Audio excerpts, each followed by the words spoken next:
Baik, Bismillahirrahmanirrahim. Assalamualaikum warahmatullahi wabarakatuh. Saya ucapkan selamat datang untuk Bapak Ibu peserta yang sudah masuk pada Zoom meeting kita pada malam hari ini. Semoga Bapak Ibu dapat ikuti kegiatan kami dari awal hingga akhir dan semoga Bapak Ibu dalam keadaan sehat walafiat. Yang saya hormati Bapak Dr. Muhammad Suhardi MPD selaku Ketua Perkumpulan Cendekiawan Muda Indonesia dan yang kami hormati Ibu Melisa Ajeng Kartika Putri MPD selaku narasumber kita pada malam hari ini. Dan yang saya hormati juga Bapak Ibu peserta yang sudah masuk pada Zoom meeting kita pada malam hari ini, yaitu pada diklat penyusunan laporan PTK atau PTKS yang berkualitas. Semoga Bapak Ibu dapat mengikuti kelas kami dari awal hingga akhir. Namun sebelum itu Bapak Ibu silahkan bisa menghidupkan audio terlebih dahulu agar suara kami terdengar dengan jelas oleh Bapak Ibu. Dan untuk audio, Bapak Ibu bisa melihat di sebelah kiri pojok di perangkat masing-masing Bapak Ibu agar suaranya terdengar. Dari Jogja jelas. Jelas, Ibu. Dari Jakarta jelas, Ibu. Jelas sekali. Ya. Baik, terima kasih Bapak Ibu. Dan bagi Bapak Ibu yang sudah siap, bisa menulis pada kolom chat untuk siap mengikuti Zoom meeting kita pada malam hari ini. Dan sebelum itu Bapak Ibu, mungkin saya izin perkenalkan diri, mungkin Bapak Ibu yang pada sesi pertama belum mengenal saya. Di sini saya akan memandu Zoom meeting kita pada malam hari ini. Nama saya adalah Lulu Arianti. Saya akan memandu untuk diklat kita pada malam hari ini. Dan sebelum itu Bapak Ibu, saya izin menginformasikan sesi kita pada diklat malam hari ini yaitu diskusi. Yang mohon maaf, yang pertama adalah penyampaian materi dari narasumber kami, Ibu Melisa Ajeng Kartika Putri MPD. Dan yang kedua yaitu sesi diskusi. Dan yang mana untuk sesi kedua ini melanjutkan pada sesi pertama sebelumnya. Sesi pertama tadi malam sudah dibahas tentang bagaimana gambaran umum PTK, PTKS, dan bagaimana menemukan ide, ketentuan penulisan laporan, dan mengulas judul hingga dari bab 1 sampai dengan bab 3 seperti itu Bapak Ibu. Dan untuk sesi kedua malam hari ini, narasumber kami akan membahas dari bab 4 atau lanjutan pada sesi pertama sebelumnya, yaitu bab 4 dari isi laporan sampai dengan penutup, yaitu mohon maaf, sampai laporan penutup Bapak Ibu. Dan sebelum itu, saya izin informasikan untuk Bapak Ibu terkait dengan dokumen dan jadwal kegiatan. Untuk dokumen, Bapak Ibu tidak perlu khawatir karena akan kami siapkan seperti absensi, sertifikat, dan semuanya. Kami akan siapkan secara utuh dan penuh dan akan kami bagikan di WA Group. Jadi Bapak Ibu cukup fokus dalam mengikuti diskusi dan memaksimalkan waktu untuk bertanya pada narasumber kami, baik pada Zoom meeting maupun di WA Group seperti itu Bapak Ibu. Dan untuk jadwal diklat kita pada malam hari ini merupakan sesi kedua Bapak Ibu. Karena tadi malam sudah sesi yang pertama yaitu untuk jadwal kita dari tanggal 28 sampai 29 September itu pertemuan pada Zoom meeting, dan untuk WA group atau diskusi grup kita buka sampai dengan tanggal 1 Oktober Bapak Ibu. Baik Bapak Ibu, dan untuk Bapak Ibu yang sudah terlewat pada sesi pertama sebelumnya, Bapak Ibu tidak perlu khawatir karena sudah kami kirimkan link rekaman untuk sesi pertama. Dan untuk sesi kedua malam ini juga akan kami kirimkan di WA Group. Jadi Bapak Ibu tidak perlu khawatir terkendala sinyal dan sebagainya, atau mungkin terkendala urusan yang lain seperti itu Bapak Ibu. Baik Bapak Ibu, mungkin langsung saja kita ke pembahasan materi kedua malam hari ini. Kepada Ibu Melisa Ajeng Kartika Putri MPD dipersilahkan. Baik, terima kasih Mbak Lulu. Bismillahirrahmanirrahim. Assalamualaikum warahmatullahi wabarakatuh. Selamat malam dan salam sejahtera untuk kita semua. Yang terhormat Bapak Dr. Muhammad Suhardi MPD selaku Ketua Perkumpulan Cendekiawan Muda Indonesia. Yang saya hormati Mbak Lulu.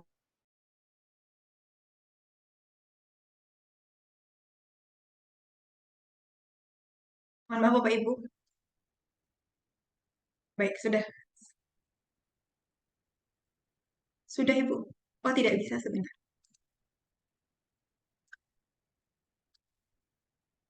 Silakan, sudah bisa? Oke, baik. Mohon maaf Bapak Ibu, terkendala mungkin ini teknisnya. Yang saya hormati Mbak Lulu selaku moderator dan Bapak Ibu peserta diklat daring Guru Cendekia yang berbahagia pada malam hari ini. Semoga Bapak Ibu selalu dalam keadaan sehat walafiat. Amin ya robbal alamin. Dan mungkin ketika sesi pemaparan materi Bapak Ibu bisa untuk mikrofonnya di mute terlebih dahulu ya Bapak Ibu. Nanti kalau sesi diskusi interaktif Bapak Ibu bisa menyalakan mikrofonnya. Begitu nggih Bapak Ibu. Dan nanti ketika sesi diskusi pasti akan diberikan kesempatan kepada Bapak Ibu untuk bertanya. Baik, sebelumnya nih Bapak Ibu, tadi banyak sekali Bapak Ibu yang sudah siap-siap begitu. Coba saya izin bertanya nih kepada Bapak Ibu, mungkin bisa disampaikan di kolom meeting chatnya nih. Bapak Ibu, bagaimana kabarnya hari ini? Apakah sehat semuanya Bapak Ibu? Di mana cuaca kita memang lagi panas banget nih Bapak Ibu, di Jawa ini sangat panas sekali Bapak Ibu. Apakah di wilayah Bapak Ibu juga panas juga nih cuacanya? Alhamdulillah Bapak Ibu banyak yang sehat. Alhamdulillah Bapak Ibu. Semoga Bapak Ibu bisa mengikuti kegiatan ini hingga akhir begitu nggih Bapak Ibu. Amin. Amin ya robbal alamin. Iya, benar banget. Cuacanya memang sama panas semuanya nggih Bapak Ibu. Semoga kita selalu diberikan kesehatan dan tetap semangat untuk menjalankan aktivitas. Nah, Bapak Ibu, izinkan saya untuk memaparkan materi pada malam hari ini. Mohon maaf Mbak Lulu, saya belum bisa share screen. Mungkin bisa diberikan akses co-host. Oh baik, sebentar Ibu.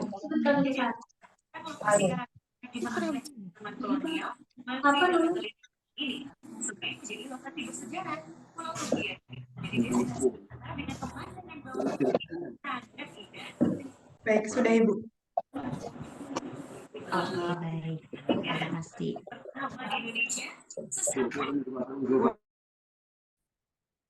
Saya izin share screen ya Bapak Ibu.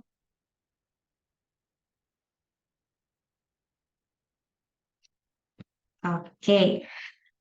Baik Bapak Ibu, kita melanjutkan dari pertemuan pertama seperti yang telah dipaparkan Mbak Lulu tadi, agak sedikit di-spill apa saja nih nanti yang akan kita bahas begitu.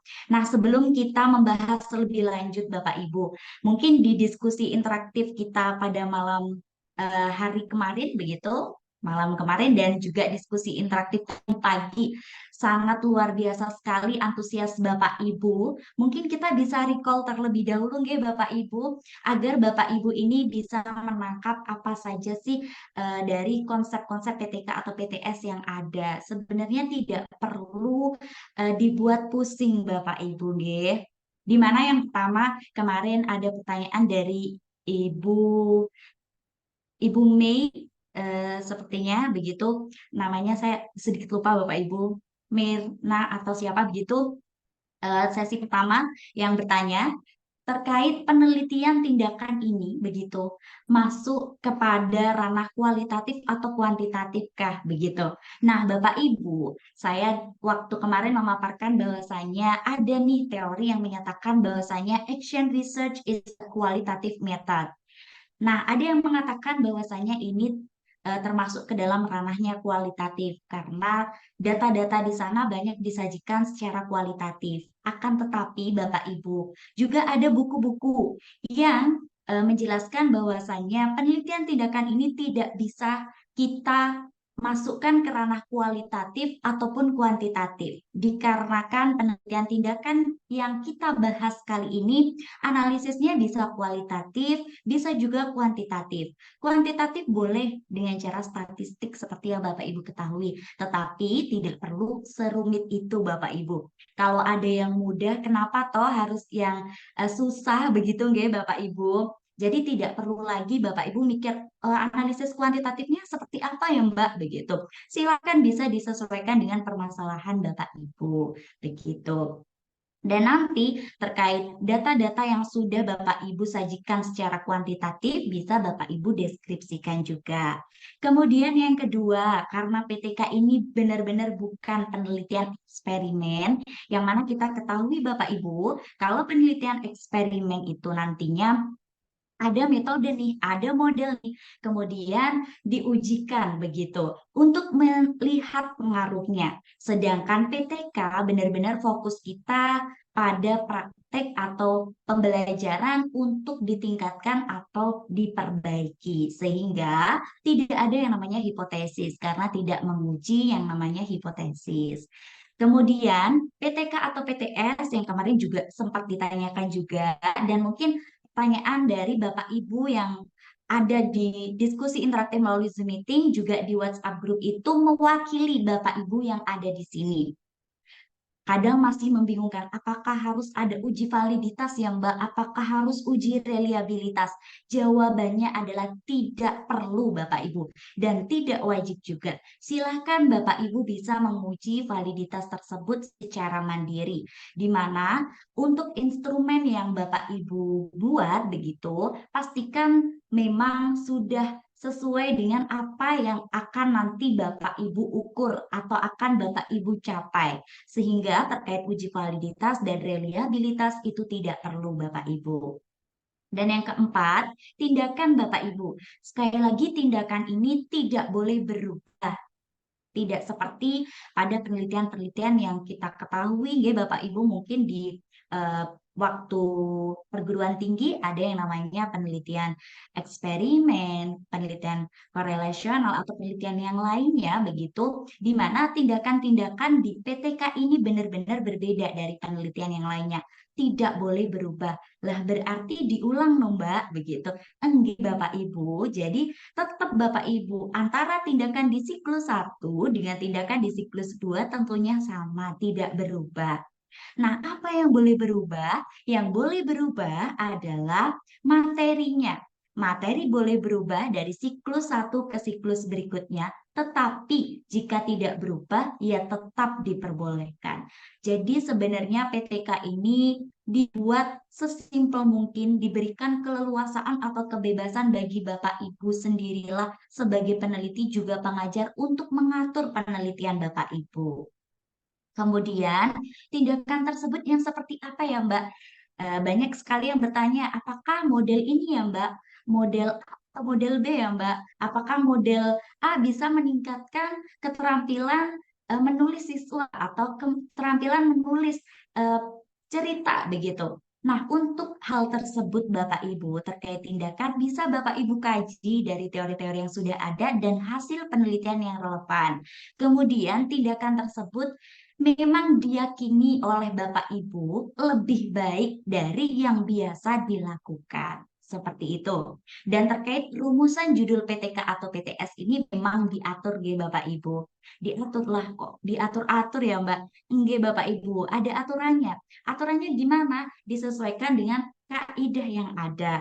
Kemarin harus ada apa Bapak Ibu terkait rumusan judul PTK atau PTS? Paling tidak ada unsur apa saja? Coba Bapak Ibu mungkin ada yang masih ingat nih. Bisa langsung disampaikan di meeting chatnya. Iya, tetap dapat materi. Iya, benar banget. Ibu Cindy, masalah. Oke, setelah masalah harus ada unsur apa lagi Bapak Ibu? Harus ada unsur apa lagi? Iya, tindakannya dan materinya juga oke. Tempat penelitian Bapak Ibu. Jadi harus ada 4 unsur ini Bapak Ibu, yaitu masalahnya, kemudian tindakannya atau rencana perbaikan Bapak Ibu, kemudian subjek penelitian Bapak Ibu, dan daerah penelitian Bapak Ibu. Terlebih lagi juga Bapak Ibu ketika ingin memaparkan materi, sangat diperbolehkan juga. Seperti itu. Jadi sudah paham nih Bapak Ibu, tinggal nanti kita bisa take action nih Bapak Ibu. Saya yakin Bapak Ibu di sini sudah eh, sangat tahu sekali terkait konsep-konsep PTK atau PTS ini. Semoga dengan adanya diskusi pertemuan kedua ini menjadi lebih lagi pengetahuan Bapak Ibu, sehingga nanti kita tidak salah jalan ya Bapak Ibu. Oke, lanjut Bapak Ibu, kita ke topik kita hari ini, di mana topik kita mengulas isi bab 4 hingga bab 5, kemudian daftar pustaka, lampiran, hingga mendiseminasikan laporan PTK atau PTS. Oke, kita lanjut. Nah, sebelum lanjut Bapak Ibu, saya ingin tahu nih, apakah Bapak Ibu sudah memiliki gambaran terkait penelitian tindakan, baik itu PTK atau PTS? Sudahkah merangkai judul penelitiannya? Coba Bapak Ibu, saya ingin tahu nih Bapak Ibu, agar kita tidak hanya menyimak teori saja Bapak Ibu, nggih. Alhamdulillah, Ibu Eni sudah ada gambaran, judul ada, mantap sekali. Langsung tinggal apa Bapak Ibu? Take action. Oke, sudah. Ibu Martau. Oke, silakan Bapak Ibu. Iya, untuk hadir dan menyimak mungkin bisa di-skip saja nih Bapak Ibu, karena nanti segala bentuk administrasinya seperti yang disampaikan oleh Mbak Lulu tadi akan dibagikan kepada Bapak Ibu, sehingga kita bisa gunakan meeting chat ini untuk lebih diskusi interaktif saja. Oke, coba silakan Bapak Ibu, apakah sudah memiliki gambaran nih dan sudah merangkai judul penelitiannya? Tadi sudah ada Ibu Eni dan Ibu Martau. Iya, di sini tidak hanya Bapak Ibu guru, ternyata ada juga Bapak Ibu kepala sekolah, Bapak Ibu pengawas, ada mahasiswa juga, ada Bapak Ibu dosen. Wah, jadi semangat saya Bapak Ibu bisa sharing bersama Bapak Ibu. Iya, sudah. Mungkin ini bisa di-rename Bapak atau Ibu, masih Samsung ini namanya. Oke. Oke, mungkin Bapak Ibu juga sudah memiliki gambaran terkait hal tersebut. Iya, Ibu Indra Nurmaya belum buat. Apakah judul itu untuk penelitian secara klasikal bukan yang bermasalah saja? Iya, untuk judulnya Ibu Indra silakan. Karena namanya kita penelitian tindakan kelas, maka kita menggunakan atau melakukannya di satu kelas yang bermasalah, begitu. Jadi silakan Ibu Indra dan mungkin Bapak Ibu yang lainnya juga bisa nih dengan melihat kelas yang Bapak Ibu rasa, oh ini masalahnya perlu ditingkatkan atau diperbaiki. Ya, wah, sudah sekali nih Bapak Ibu. Oke, mantap sekali Bapak Ibu. Oke, mantap. Ya, jadi untuk judul PTK ataupun PTS, Bapak Ibu, pastikan di mana harus ada tindakan dan permasalahannya ya Bapak Ibu. Jadi pastikan ada hal tersebut. Oke, untuk Ibu Elizabeth mungkin ya, penerapan asesmen diagnostik untuk meningkatkan keterampilan guru memilih strategi pembelajaran yang efektif. Ini masih eh, Ibu Elizabeth untuk penerapan asesmen diagnostik ini kan yang akan dilakukan oleh gurunya berarti. Nah, tindakan dari Bu Elizabeth selaku kepala sekolahnya berarti apa, Bu? Begitu. Iya, dengan reward dan punishment. Bapak Wawan sudah oke, ada masalah dan juga ada tindakannya. Oke, Bapak Ibu, sudah oke semua Bapak Ibu tentunya Bapak Ibu sudah lihai dalam merangkai judul penelitian yang ada ini. Oke, kita lanjut ya Bapak Ibu. Kita kemarin sampai bab 3. Kita lanjut ke bab 4 temuan dan pembahasan. Di mana ini nantinya akan menyajikan hasil analisis data, temuan yang didasarkan pada hasil analisis tersebut, serta pembahasan. Mengapa hasilnya seperti itu? Kemudian bab 5-nya penutup, di mana penutup ini akan mengulas terkait kesimpulan hasil penelitian serta saran yang dibuat berdasarkan kesimpulan tersebut. Kita satu persatu ya Bapak Ibu, kita ke bagian bab 4, temuan dan pembahasan. Bapak Ibu, di sini saya memaparkan atau mendemokan kepada Bapak Ibu poinnya seperti ini. Apakah harus seperti itu, Mbak? Tidak harus, Bapak Ibu. Jadi terkait poin ini tidak saklek yang begitu saja. Boleh Bapak Ibu, di hasil penelitian ini sebelum hasil pelaksanaan Bapak Ibu uraikan gambaran terkait karakteristik sekolah Bapak Ibu boleh. Terkait gambaran profil subjek penelitian Bapak Ibu boleh juga. Nah, di sini saya mengambil bagian atau poin yang memang mudah dilakukan oleh Bapak Ibu, begitu. Terkait hasil penelitian, di sini saya menulis satu hasil pelaksanaan siklus 1, di mana tiap-tiap tahapan dari siklus itu nanti kita uraikan satu persatu Bapak Ibu. Dari perencanaannya, pelaksanaannya, observasinya, dan refleksi. Mungkin di sini Bapak Ibu ada pertanyaan, lalu bedanya dengan bab 3 yang kemarin apa ya Mbak? Kemarin kan juga dijelaskan. Nah, bedanya Bapak Ibu kalau di bab 3 itu masih dalam taraf rencana. Kalau pada bagian bab 4 ini, Bapak Ibu silakan uraikan hasil-hasil dari perencanaan Bapak Ibu, hasil dari pelaksanaannya seperti apa secara detail, kemudian hasil observasinya seperti apa, dan refleksinya nanti yang Bapak Ibu lakukan bersama observer ini menghasilkan hal seperti apa. Nah, pada bagian ini menguraikan terkait deskripsi ya Bapak Ibu hasil per siklusnya, baik itu di siklus 1 ataupun di siklus 2. Kalau penelitian Bapak Ibu hanya menggunakan siklus 2. Jadi ketika sudah sampai di siklus 2 ternyata sudah mencapai indikator keberhasilan, maka cukuplah hasil penelitian di sini pun dipaparkan hingga siklus kedua saja. Nah, untuk catatannya bagaimana? Catatannya yang perlu Bapak Ibu ingat begitu, yang perlu Bapak Ibu highlight. Ada beberapa poin ya Bapak Ibu, di mana penjelasan dari tiap siklus dapat berupa narasi, tabel, gambar, diagram, dan lainnya. Di mana penjelasan tersebut silakan Bapak Ibu sajikan secara mendetail dengan cara yang sistematis tentunya. Agar apa Bapak Ibu? Agar orang pun tahu ternyata hasil penelitian Bapak Ibu di siklus 1 ini loh perencanaannya sebelum melakukan penelitian. Kemudian pelaksanaannya seperti apa menggunakan tindakan ini, mulai dari awal hingga akhir silakan Bapak Ibu paparkan. Jadi silakan disajikan secara mendetail dan hindari data yang tidak relevan Bapak Ibu. Tidak relevannya seperti apa Mbak? Begitu. Misalkan nih Bapak Ibu masalahnya terkait hasil belajar. Jadi judul Bapak Ibu itu masalahnya cukup hasil belajar. Akan tetapi di bab 4 muncullah variabel-variabel baru lagi seperti aktivitas siswa yang mana Bapak Ibu dengan mencari kriteria-kriteria hingga sepanjang itu atau bahkan Bapak Ibu melihat atau menghitung skor keaktifan siswa dengan sangat detail padahal itu tidak perlu Bapak Ibu. Karena kan namanya penelitian gitu Bapak Ibu. Penelitian di mana kita sudah mengambil satu fokus permasalahan. Ya cukup itu saja Bapak Ibu yang Bapak Ibu jabarkan. Kalau hasil belajar ya berarti data-data terkait hasil belajar. Nah, data-data tersebut bisa Bapak Ibu sajikan dalam bentuk gambar ataupun tabel yang mudah dimengerti oleh pembaca. Kenapa begitu? Karena yang membaca laporan kita nanti bukan hanya diri kita nih Bapak Ibu, tetapi juga mungkin Bapak Ibu yang ada di sini juga kalau misalkan Bapak Ibu memiliki laporan kemudian dibagikan ke grup yang ada sekarang begitu. Tentunya akan dibaca dari Bapak Ibu di seluruh Indonesia. Nah, tentunya tabel dan gambarnya pun harus yang mudah dimengerti begitu. Nah, gunakan gambar, tabel, grafik seperlunya saja Bapak Ibu. Jadi tidak perlu sebanyak itu Bapak Ibu tampilkan, harus ada gambar-gambarnya tidak perlu, tetapi seperlunya saja.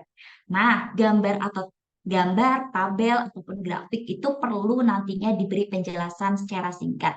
Jadi jangan biarkan gambar Bapak Ibu atau tabel yang Bapak Ibu sajikan itu hanyalah gambar atau tabel statis saja, tidak memiliki arti sama sekali. Mungkin kita sebagai pembaca juga tahu dan memahami, akan tetapi kita sebagai seorang penulis juga perlu Bapak Ibu menjelaskan apa sih maksud dari tabel ini, begitu. Dan yang terakhir adalah hasil rekapitulasi data secara lengkap tidak perlu dituliskan di bagian bab 4. Cukup sajikan rangkumannya dan bagian lengkap silakan disajikan pada lampiran. Misalkan terkait hasil belajar Bapak Ibu, rekapitulasi data hasil belajar siswa satu kelas itu tidak perlu Bapak Ibu lampirkan atau Bapak Ibu istilahnya sajikan di bab 4. Akan tetapi Bapak Ibu bisa meringkasnya. Diringkas seperti bagaimana begitu. Diringkasnya bisa Bapak Ibu dengan menyajikan nilai tertingginya itu didapat berapa, nilai terendah berapa, banyaknya siswa yang memperoleh nilai sesuai dengan indikator itu berapa, yang tidak tuntas itu berapa, dan persentase ketuntasan klasifikasinya itu berapa. Jadi tidak perlu Bapak Ibu sajikan semua data siswa Bapak Ibu di bagian bab 4. Data lengkapnya silakan disajikan pada bagian lampiran. Oke, nggih, Bapak Ibu, kita beralih dari hasil penelitian ke pembahasan. Rasa-rasanya seperti, wah enak sekali nih, tapi ketika menyusun, memang Bapak Ibu, perlu adanya effort lebih untuk menulis begitu. Nah, kita lanjut ke pembahasan. Pembahasan ini dikaitkan dengan apa Bapak Ibu? Dikaitkan dengan teori. Teori-teori yang Bapak Ibu sudah tulis di bagian bab 2. Kemudian boleh juga dikaitkan dengan pengalaman praktisnya atau hasil penelitian yang terdapat dalam kajian pustaka. Pada umumnya, pembahasan ini merupakan hasil refleksi yang dikaitkan dengan berbagai teori yang ada. Maka dari itu, di bagian bab 2, pentingnya Bapak Ibu cantumkan rujukan-rujukan yang memang sesuai dengan penelitian Bapak Ibu. Catatannya apa di bagian di bagian subbab pembahasan? Nah, ada beberapa poin ini Bapak Ibu. Ketika Bapak Ibu berpedoman pada poin-poin ini, maka nanti Bapak Ibu bisa mengembangkannya sendiri. Begitu. Jadi akan lebih mudah dan Bapak Ibu tidak bingung pembahasan nanti diisi apa ya, begitu. Kalau ada rambu-rambu seperti ini dari kalimat-kalimat yang pendek ini Bapak Ibu nanti bisa kembangkan menjadi sebuah paragraf tentunya. Nah, di bagian pembahasan Bapak Ibu silahkan rangkuman dari hasil penelitian Bapak Ibu tuliskan di bagian subbab pembahasan. Jadi silakan bisa ditulis rangkumannya dari hasil penelitian siklus 1 dan siklus 2. Tidak perlu di poin Bapak Ibu. Kemudian deskripsi analisis dari rangkuman tersebut. Lalu bisa Bapak Ibu sajikan kelebihan dan kekurangan dari penerapan tindakan yang Bapak Ibu lakukan. Nah, Mbak, di bagian bab 2 kan juga sudah ada kelebihan dan kekurangan. Nah, untuk di bagian pembahasan ini Bapak Ibu, silakan kelebihan dan kekurangan ini memang berdasarkan dari pengalaman Bapak Ibu dalam mengimplementasikan tindakan tersebut. Jadi bukan lagi Bapak Ibu mengambil dari teori-teori orang lain, tetapi benar-benar yang Bapak Ibu rasakan. Apa sih kelebihan menggunakan model problem based learning ini di kelas saya? Kemudian kelemahannya apa sih? Begitu. Lalu Bapak Ibu bisa menyajikan hasil penelitian yang relevan dengan Bapak Ibu. Apakah hasil penelitian tersebut sejalan? Jadi silakan hasil penelitian Bapak Ibu ini nanti hasil penelitian yang telah diperoleh begitu sejalan atau tidak dengan penelitian ini begitu. Silakan nanti bisa dituliskan dan dikaitkan Bapak Ibu. Jadi untuk pembahasan 4 poin ini yang bisa Bapak Ibu paparan begitu. Dan mungkin tadi juga ada ini Bapak Ibu, pertanyaan dari Ibu Nur sepertinya nih Bapak Ibu kalau saya tidak salah mengingat. Mohon maaf nih Bapak Ibu kalau saya salah mengingat terkait tabel tadi, terkait tabel di mana tabel-tabel atau gambar itu juga perlu nih Bapak Ibu tadi perlu dipaparkan di bagian bab 4 dan seperlunya saja begitu. Dan tadi apa lagi ya Ibu Nur? Saya sempat lupa nih Bapak Ibu. Sebentar, coba saya lihat lagi. Nah, apakah wajib melampirkan tabel tentang hasil tes yang dilakukan selama proses PTK? Iya, benar banget. Jadi perlu nggih Bapak Ibu melampirkan tabelnya, tetapi tabelnya bukan berupa rekapitulasi data yang secara lengkap begitu. Kemudian yang kedua terkait hasil penilaian produk tiap siswa dalam PJBL tersebut dihadirkan dalam prosentase beserta grafik pencapaian siklus 1 dan siklus 2 kah? Nah, ini juga diberikan keleluasaan bagi Bapak Ibu. Ketika Bapak Ibu ingin menghadirkan hal tersebut, tentunya nanti di bab 3 juga ada kaidah atau aturan analisis yang menjelaskan terkait hal tersebut. Jadi harus sinkron antara analisis di bab 3 dan hasil di bagian bab 4-nya. Dan apakah semua instrumen tersebut wajib dihadirkan untuk kelengkapan referensi? Untuk instrumen, penting sekali Bapak Ibu lampirkan di bagian lampiran G. Nanti akan kita ulas lagi di bagian lampiran Bapak Ibu. Jadi bagi Bapak Ibu yang mungkin ada pertanyaan bisa langsung disampaikan di meeting chatnya ya Bapak Ibu. Tidak perlu menyampaikan kehadirannya. Kita lanjut ke bagian bab 5 Bapak Ibu, penutup. Di mana penutup ini ada subbab terkait kesimpulan dan saran. Apa sih kesimpulan begitu? Kesimpulan ini nantinya baru Bapak Ibu hasilkan dari temuan yang telah Bapak Ibu interpretasikan dan Bapak Ibu sajikan serta diulas. Nah, seyogianya Bapak Ibu, kesimpulan ini memenuhi ciri-ciri berikut. Singkat, jelas, dan padat. Coba Bapak Ibu bisa melihat, silakan Bapak Ibu bisa membandingkan nih. Mungkin bisa disampaikan di meeting chatnya nih Bapak Ibu terkait baris 1 dan baris 2 ini. Kira-kira nih Bapak Ibu, ketika Bapak Ibu deskripsi temuannya seperti ini, Bapak Ibu akan memilih baris 1 kah atau baris 2? Di mana rambu-rambu tadi adalah singkat, padat, dan jelas. Coba Bapak Ibu bisa langsung berinteraksi di sini. Oke, ada yang menjawab baris 2. Oke, baris 1 kah atau baris 2? Di mana untuk kesimpulan, seyogianya memenuhi ciri-ciri yang pertama ini, singkat, jelas, dan padat. Kira-kira baris 1 atau baris 2? Oke, ada yang baris 2, ada yang baris 1. Oke, tim baris 2. Ada tim baris 1. Oke. Oke, Bapak Ibu. Oke, mari kita ulas nih Bapak Ibu. Di sini di deskripsi temuannya ini menggambarkan bahwasanya role playing ini Bapak Ibu dapat mengaktifkan siswa berjual beli, menawar, membeli dan membayar. Tidak ada siswa yang diam, semua siswa asik menghitung uang dalam kegiatan jual beli, dan jika ada yang salah berikan uang kembali, siswa akan protes dan mereka menghitung kembali uang tersebut. Kegiatan ini berpengaruh besar pada pemahaman anak. Hasil latihan tentang nilai uang menunjukkan bahwa skor rata kelas sebesar 85 dengan nilai terendah 65 dan tertinggi 100. Oke, ada yang menjawab baris 2 dan baris 1. Kira-kira Bapak Ibu, di kesimpulan ini memang kita diusahakan untuk singkat, padat, dan jelas dengan tidak mengulang lagi kalimat-kalimat yang ada di deskripsi temuan. Oke, Bapak Ibu. Jadi terkait kalimat-kalimat ini sebenarnya tidak perlu lagi diulang Bapak Ibu. Seperti tidak ada siswa yang diam, semua siswa asik menghitung uang dalam kegiatan jual beli. Nah, ini kesimpulannya apa sebenarnya? Kesimpulannya bahwa role playing ini meningkatkan keaktifan siswanya.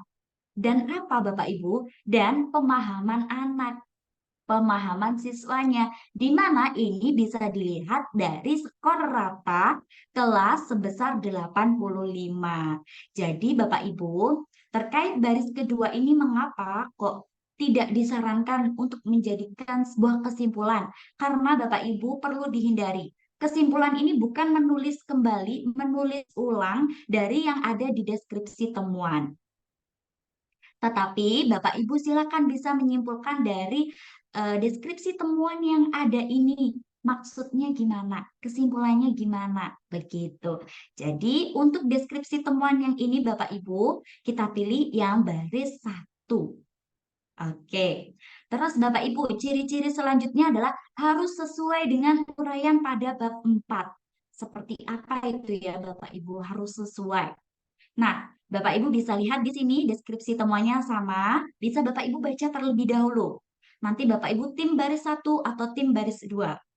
Kira-kira Bapak Ibu, setelah Bapak Ibu baca, apakah Bapak Ibu akan memilih baris 1 ataukah Bapak Ibu akan memilih baris 2?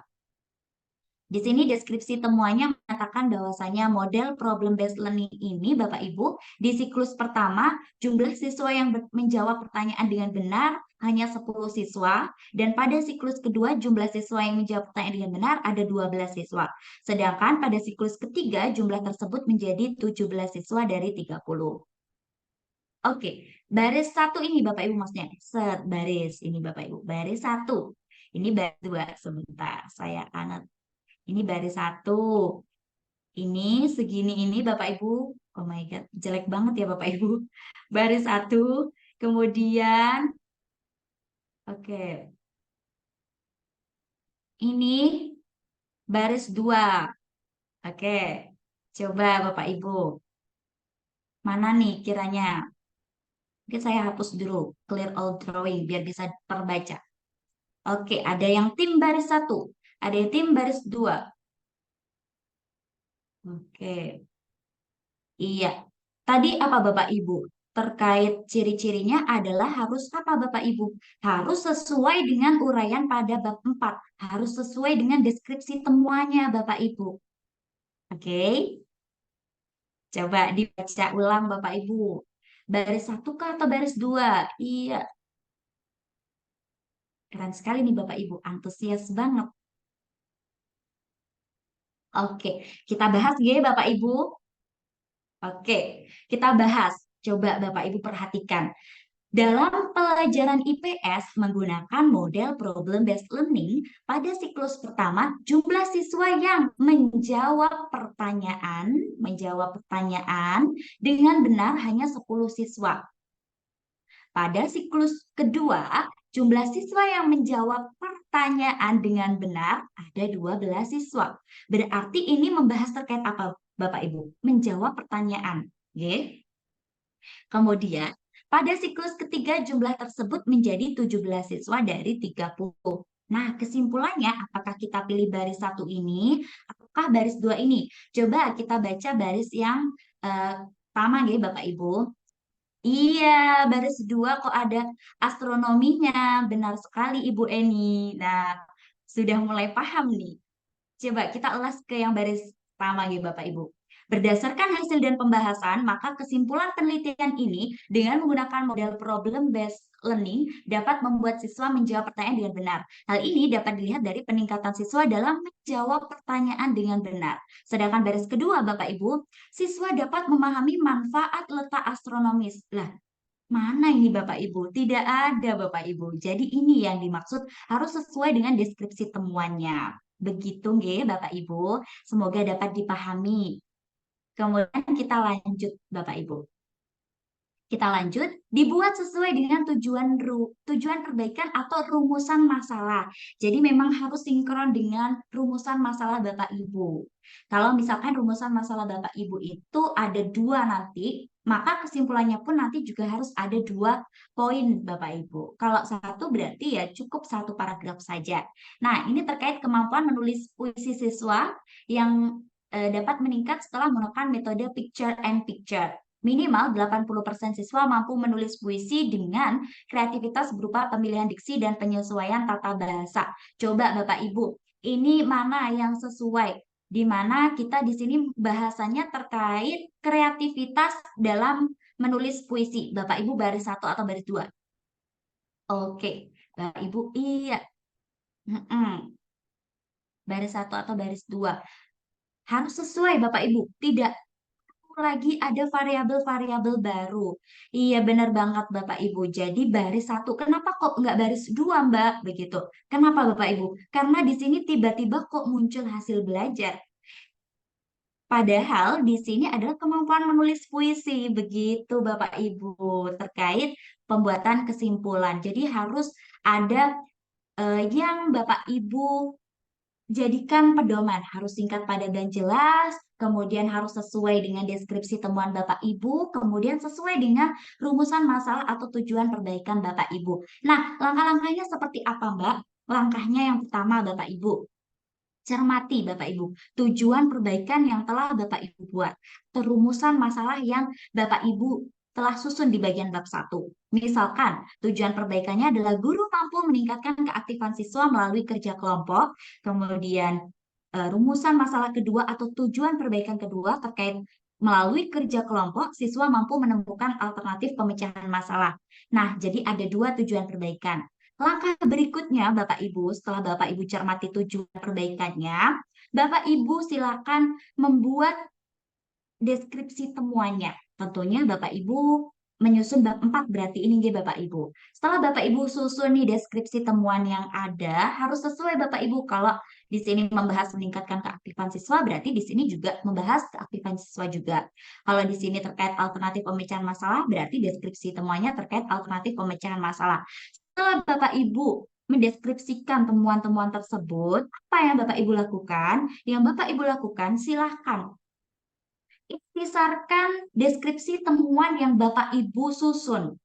Jadi perlunya disimpulkan, dipadatkan begitu Bapak Ibu. Jadi untuk kesimpulan sekali lagi Bapak Ibu tidak perlu Bapak Ibu tulis kembali kalimat-kalimat yang ada ini di bagian kesimpulan, tetapi benar-benar Bapak Ibu simpulkan maksudnya apa begitu. Nah, seperti ini nanti untuk hasil-hasil ini ada di materi ya Bapak Ibu. Nanti bisa Bapak Ibu baca begitu. Karena kita juga mengejar waktu juga ini ya Bapak Ibu. Jadi mungkin saya sekelebat saja begitu Bapak Ibu. Nah, terkait skripsi temuan, silakan Bapak Ibu disimpulkan juga seperti itu. Pastikan Bapak Ibu tidak mengulas lagi, tidak mengcopy paste lagi kalimat-kalimat yang ada di deskripsi temuan ini. Setelah itu apa yang Bapak Ibu bisa lakukan? Bapak Ibu bisa menyusun kesimpulannya sesuai dengan urutan pertanyaan penelitian menjadi sebuah paragraf yang padu. Namanya paragraf Bapak Ibu tidak hanya berupa satu kalimat saja.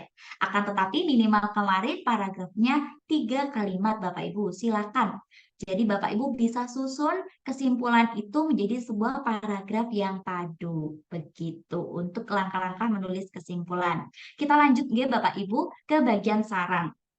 Nah, di saran ini Bapak Ibu dimaknai sebagai pendapat, usul, anjuran, atau cita-cita yang dikemukakan untuk bisa dipertimbangkan. Nah, saran ini bukan merupakan tugas atau perintah yang harus dilaksanakan, tetapi apa? Tetapi anjuran yang perlu dipertimbangkan untuk dilakukan. Nah, untuk rambu-rambunya, biasanya Bapak Ibu seringkali dalam membuat saran, saya bingung sekali ini Mbak untuk membuat saran. Nah, Bapak Ibu berpegangan pada rambu-rambu yang ada ini. Semoga bisa membantu Bapak Ibu. Yang pertama, sesuai dengan kesimpulan. Jadi memang saran ini bertitik tolak awal dari kesimpulan. Coba Bapak Ibu lagi kita ya Bapak Ibu dipilih baris 1 atau baris 2 nih.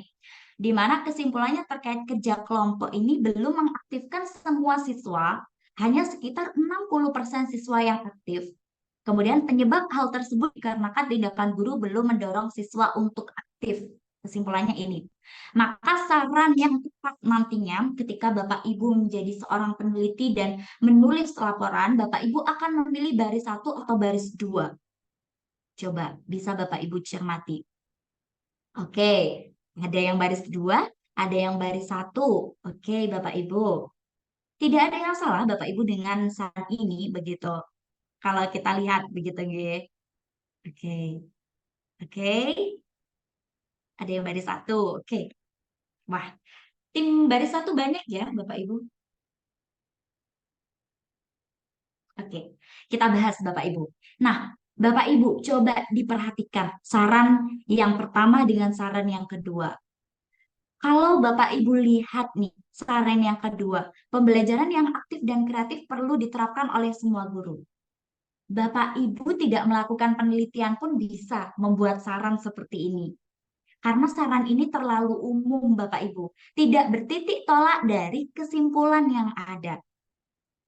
Jadi Bapak Ibu tidak perlu melakukan penelitian pun sebenarnya bisa memberikan saran kepada Bapak Ibu lain atau bahkan peneliti lainnya seperti ini. Maka dari itu saran yang tepat adalah bertitik tolak dari kesimpulannya.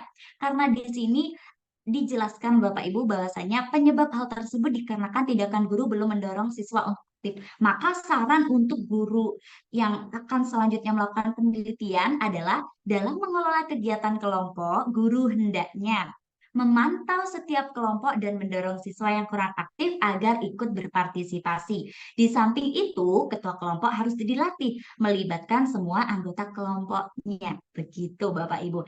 Jadi bertitik tolak dari kesimpulan. Kita lanjut Bapak Ibu. Memiliki sasaran yang jelas. Jadi memang untuk kesimpulan ini juga harus jelas sasarannya untuk siapa ini. Nah, coba Bapak Ibu perhatikan, kita tidak membandingkan lagi ini Bapak Ibu. Nah, untuk kesimpulan, di sini ada keberanian siswa dalam menjawab pertanyaan dapat ditingkatkan melalui pengajuan pertanyaan yang jelas dan singkat serta pemberian waktu berpikir. Nah, kemudian ada juga pemberian latihan setelah penjelasan rumus matematika ternyata dapat meningkatkan pemahaman siswa. Pujian dan pemberian hadiah kecil ternyata mampu meningkatkan hasil belajar siswa.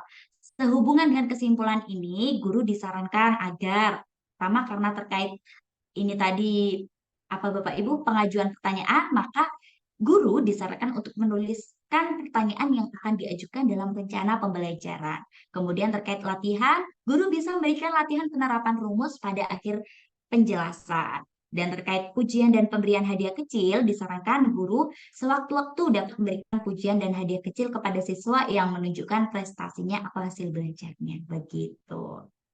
Oke, kita lanjut. Bersifat konkret dan operasional. Maksudnya gimana? Maksudnya bisa Bapak Ibu lakukan begitu, tidak mengawang-awang saja Bapak Ibu. Jadi bisa Bapak Ibu terapkan juga begitu saran tersebut. Nah, kita ke tim lagi nih Bapak Ibu, membandingkan lagi baris 1 atau baris 2. Mungkin Bapak Ibu bisa cermati terlebih dahulu sebelum memutuskan untuk memilih baris 1 atau baris 2. Dengan catatan tadi bahwasanya haruslah konkret begitu Bapak Ibu. Bisa diterapkan oleh Bapak Ibu lain. Tidak hanya mengawang-awang sarannya. Tidak hanya secara umum saja Bapak Ibu. Coba Bapak Ibu, baris 1 ataukah baris 2 nih Bapak Ibu. Dicermati terlebih dahulu.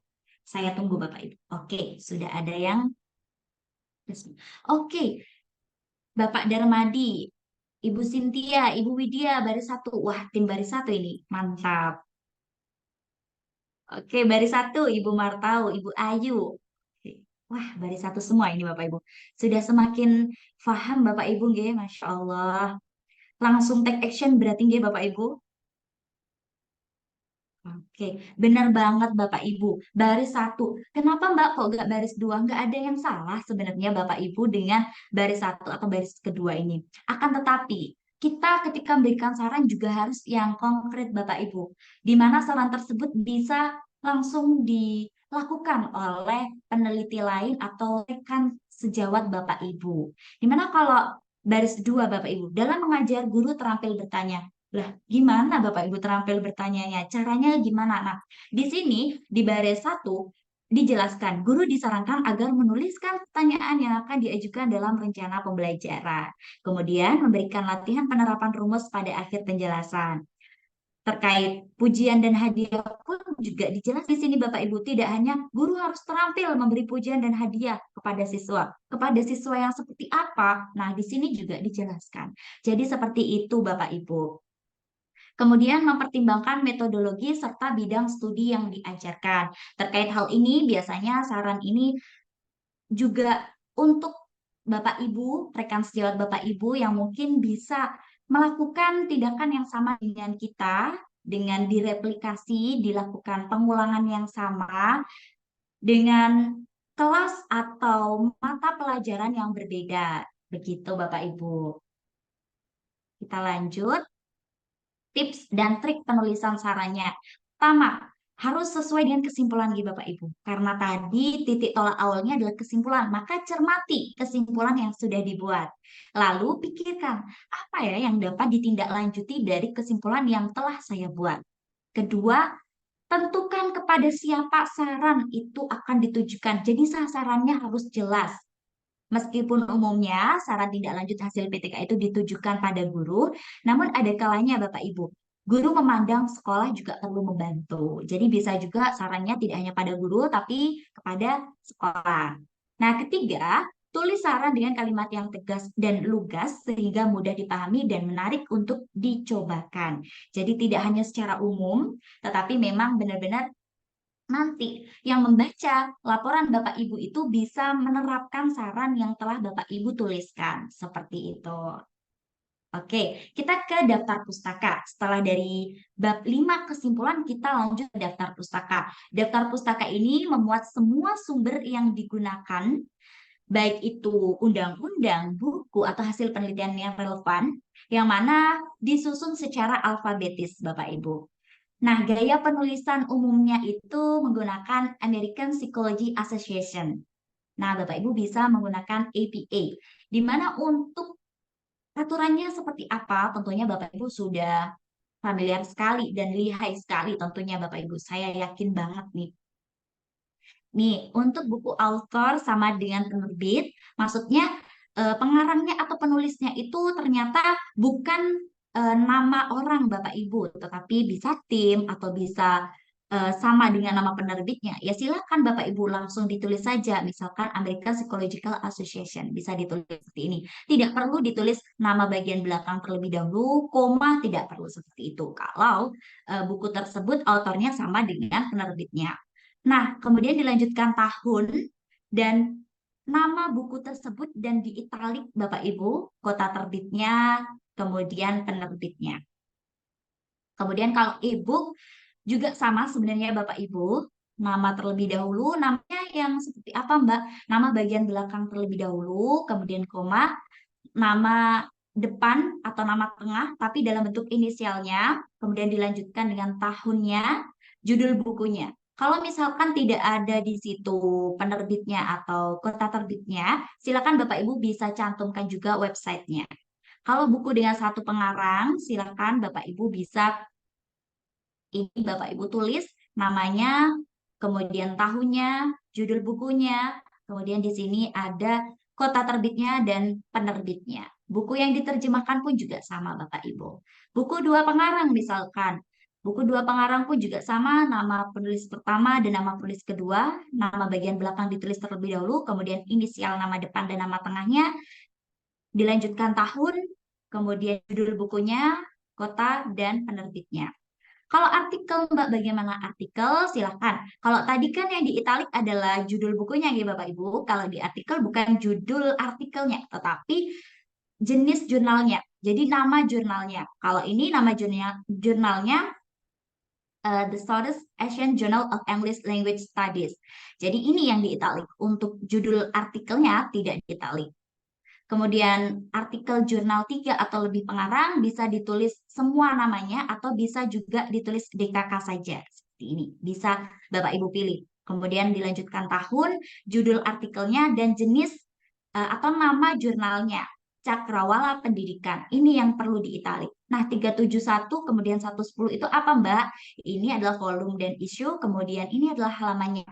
Jadi ketika Bapak Ibu sudah download artikel, pasti ada nih Bapak Ibu halamannya di bagian pojok kanan biasanya. Ada halaman, kadang ada yang mulai dari 1 sampai 10, ada yang kadang 25 sampai 30, tidak mesti Bapak Ibu. Jadi silakan bisa disesuaikan dengan artikel yang Bapak Ibu miliki. Oke, kita ke bagian lampiran Bapak Ibu. Lampiran ini menjadi bagian yang sangat penting di penelitian tindakan, baik itu PTK ataupun PTS. Jadi wajib ada lampirannya kan Mbak? Iya Bapak Ibu. Untuk apa? Untuk melihat atau untuk mendukung penelitian Bapak Ibu. Oh ternyata ini benar-benar dilaksanakan dan ini loh dokumen-dokumen yang Bapak Ibu miliki, yang Bapak Ibu gunakan untuk penelitian. Dan lampiran ini memuat apa saja? Bapak Ibu bisa lampirkan instrumen penelitian Bapak Ibu, entah itu instrumen berbentuk tes, atau observasi, atau angket. Silakan nanti bisa Bapak Ibu lampirkan. Kemudian data-data penelitiannya, baik itu hasil belajar siswanya, atau hasil dari tulisan atau ini Bapak Ibu, analisis Bapak Ibu atau hitungan motivasi misalkan begitu. Silakan nanti dilampirkan di sana. Kemudian gambaran-gambaran saat penelitian baik itu di siklus 1 dan siklus 2. Dan di lampiran nanti bisa diberikan keterangannya Bapak Ibu. Di foto tersebut kira-kira ini Bapak Ibu keterangannya ngapain nih di gambar ini begitu. Jadi agar lebih jelas. Ataupun dokumen lain yang dianggap perlu. Rencana perbaikan juga bisa Bapak Ibu dicantumkan dalam lampiran Bapak Ibu. Nah, kemudian mungkin ada yang tanya, kalau surat izin penelitian apakah perlu Mbak? Begitu. Kalau misalkan di sekolah Bapak Ibu diharuskan ada surat izin penelitian terlebih dahulu bisa diurus.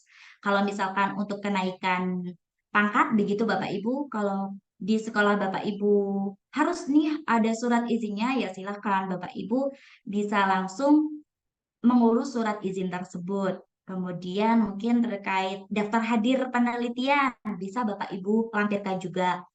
Kalau berita acara Mbak, berita acara seminar, kalau Bapak Ibu ini diseminarkan dan untuk kenaikan pangkat, ya silakan Bapak Ibu dilampirkan juga berita acara seminarnya. Kalau tidak saya seminarkan dan untuk kenaikan pangkat, ya tidak perlu Bapak Ibu, tetapi ini nanti menjadi dokumen ilmiah yang Bapak Ibu miliki. Seperti itu.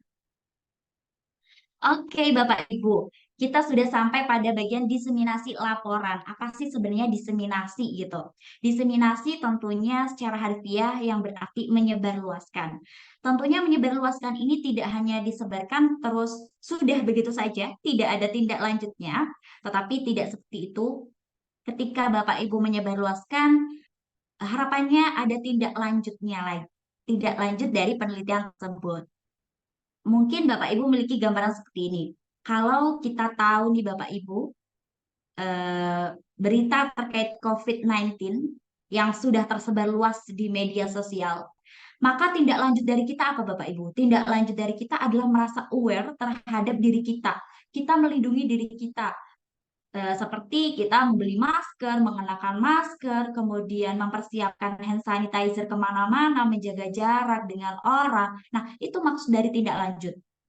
Kalau di laporan PTK atau PTS harapannya juga ada tindak lanjut. Tindak lanjut inilah yang nanti bisa dilakukan oleh mungkin teman sejawat Bapak Ibu atau peneliti lain atau orang-orang yang membaca terkait laporan Bapak Ibu.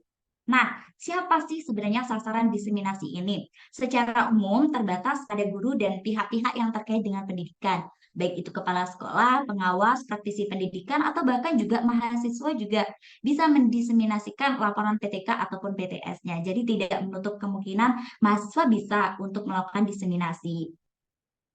Nah, mengapa PTK atau PTS ini perlu didiseminasikan? Karena Bapak Ibu, agar guru atau kepala sekolah atau pengawas atau peneliti lain atau bahkan mahasiswa juga itu mengetahui apa sih sebenarnya yang sudah pernah dikerjakan oleh sejawatnya atau oleh orang lain dalam upaya untuk memperbaiki pembelajaran atau mutu di sekolahnya. Seperti itu. Nah, cara mendiseminasikannya seperti apa, Mbak? Begitu. Bapak Ibu bisa memilih beberapa hal. Seperti Bapak Ibu bisa menyebarluaskannya di jurnal ilmiah, bisa melalui rapat guru, bisa juga dengan seminar. Nah, untuk jurnal ilmiah, Bapak Ibu, PTK atau PTS ini yang laporannya telah Bapak Ibu miliki, silahkan diubah menjadi sebuah artikel ilmiah, dikonversikan menjadi artikel ilmiah yang mana dapat dikirim ke jurnal ilmiah atau jurnal lain yang banyak dibaca oleh guru. Tips penulisan terkait artikel ilmiah, mungkin ini singkat saja Bapak Ibu. Baca aturan atau syarat yang harus dipenuhi oleh sebuah artikel agar dapat dimuat dalam jurnal ilmiah.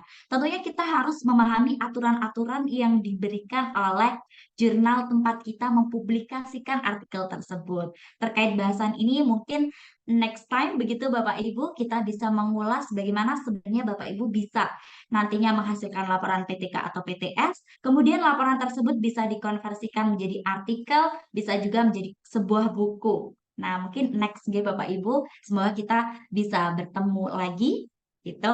Nah, untuk jurnal ilmiahnya kemarin juga ada Ibu Meniar sepertinya ya Bapak Ibu. Meniar bertanya terkait jurnal ilmiah apa yang bisa memuat PTK ataupun PTS hasil dari penelitiannya. Bapak Ibu bisa banget nih dengan menelusuri di jurnal p4i.com. Kami dari Guru Inspiratif Indonesia juga akan mewadahi Bapak Ibu terkait konversi artikel ilmiah atau juga mempublikasikan artikel ilmiah tersebut. Begitu Bapak Ibu. Nah, artikel ilmiah ini tentunya media yang penting dalam menyebarkan pengetahuan dan hasil penelitian terbaru dalam berbagai bidang ilmu.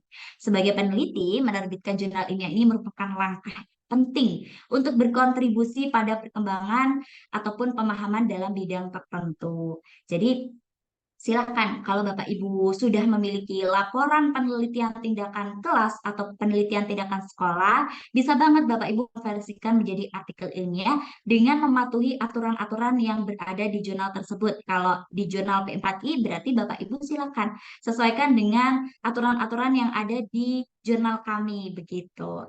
Nah, mungkin Bapak Ibu yang ingin bergabung dengan kami, bisa banget nih Bapak Ibu kunjungi nanti di website kami di Guru Inspiratif Indonesia. Nanti akan coba saya sedikit informasikan. Nah, juga Bapak Ibu bisa dengan mendiseminasikannya melalui rapat guru, di mana rapat guru tentunya menjadi agenda rutin di sekolah nggih Bapak Ibu. Mungkin Bapak Ibu bisa meminta satu acara rapat saat membahas peningkatan kualitas pembelajaran untuk membahas laporan PTK yang telah Bapak Ibu lakukan. Di mana nanti di sana Bapak Ibu sampaikan nih garis besar laporan Bapak Ibu, hasil penelitian Bapak Ibu, tekankan pada capaian-capaian apa yang Bapak Ibu telah lakukan di hasil penelitian Bapak Ibu tersebut dan kelemahan apa yang muncul pada saat penelitian tersebut. Kemudian bisa juga Bapak Ibu seminar. Seminar ilmiah ini sangat bermanfaat bagi setiap orang yang ingin meningkatkan wawasannya sesuai dengan bidang yang ditekuninya.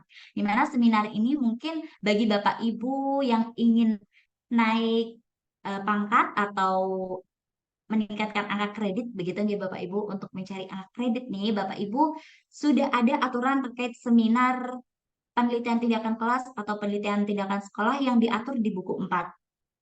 Untuk aturannya ada beberapa hal ini Bapak Ibu. Yang pertama, laporan hasil penelitian dilengkapi dengan berita acara. Seperti yang telah saya katakan tadi, kalau misalkan Bapak Ibu PTK atau PTS-nya ini memang untuk kenaikan pangkat, maka harus ada berita acaranya. Kalau saya tidak ingin sebagai syarat untuk naik pangkat, Mbak, tidak perlu berita acara Bapak Ibu. Cukup jadi dokumen hasil penelitian Bapak Ibu. Nah, di mana berita acara ini membuktikan bahwa hasil penelitian tersebut telah diseminarkan di sekolah Bapak Ibu. Yang kedua, seminar dilakukan di sekolahnya sesuai dengan yang dipersyaratkan, yaitu dihadiri minimal 15 orang guru dari 3 sekolah setingkat.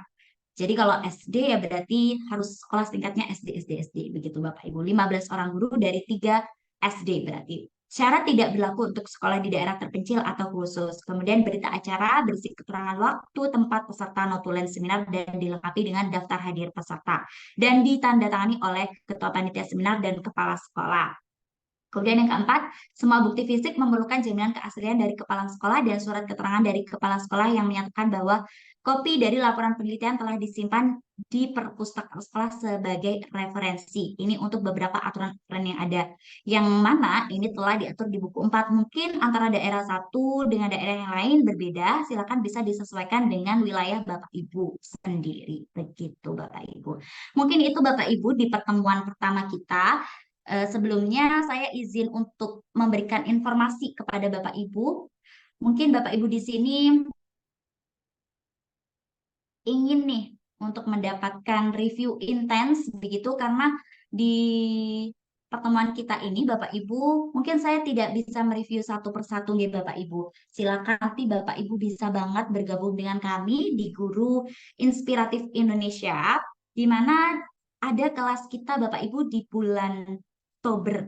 Nah, ini tentunya kami tidak hanya saya dan Bapak Randi saja sebagai reviewer, tetapi ada beberapa reviewer-reviewer yang kompeten dalam bidang penulisan laporan PTK atau PTS dengan biaya 80.000 Bapak Ibu. Bapak Ibu dibimbing mulai dari nol hingga nantinya benar-benar Bapak Ibu mendapatkan laporan yang tuntas 100%. Dan banyak sekali alhamdulillah Bapak Ibu testimoni dari kami terkait laporan-laporan Bapak Ibu yang sudah tuntas dan kemudian diajukan untuk dinilaikan kepada tim penilai. Alhamdulillahnya Bapak Ibu berhasil untuk naik pangkat begitu. Jadi silahkan Bapak Ibu dengan biaya 80.000 saja Bapak Ibu bisa menikmati fasilitas dari kami hingga benar-benar laporan Bapak Ibu ini jadi 100%.